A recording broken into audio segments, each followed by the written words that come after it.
சென்னை கலைவாணர் அரங்கத்தில் புதிய சிற்றுந்து திட்டம் 2024 குறித்த கருத்து கேட்பு கூட்டம் நடைபெற்று வருகிறது.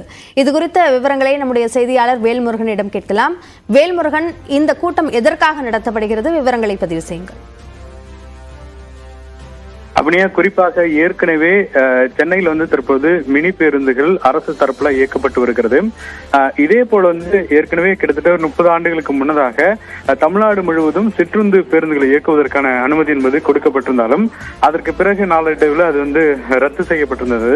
இந்நிலையில் மீண்டும் இந்த புதிய சிற்றுந்து பேருந்துகளை இயக்குவதற்கான அந்த கருத்து கேட்பு கூட்டம் குறிப்பாக தனியார் பேருந்து உரிமையாளர்கள் அதே போல போக்குவரத்து கழகத்தினுடைய சங்கங்கள் சார்பில் தற்போது இந்த ஆலோசனை கூட்டம் கருத்து கேட்பு கூட்டமாக நடைபெற்று வருகிறது.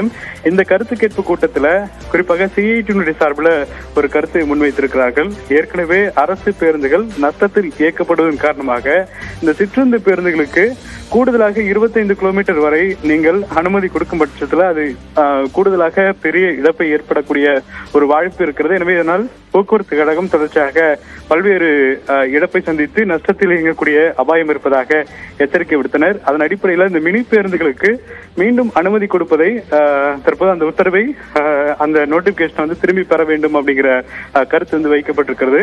அதே போல ஏஐடிசி உள்ளிட்ட சங்கங்களும் இந்த கருத்திற்கு எதிர்ப்பு தெரிவித்து தொடர்ச்சியாக மினி பேருந்துகளை தமிழகத்தில் குறிப்பாக இந்த இயக்கப்படக்கூடிய அந்த சூழல்ல அது பெரிய பாதிப்பை போக்குவரத்து கழகத்திற்கு ஏற்படுத்தும். அதே போல சென்னையிலும் மினி பேருந்து இயக்குவதற்கான அந்த அனுமதியை வழங்கக்கூடாது என்ற எதிர்ப்பை இந்த கருத்து கேட்பு கூட்டத்தில் தற்போது தெரிவித்து வருகிறார்கள். அமினையா, விரிவான விவரங்களுக்கு நன்றி வேல்முருகன்.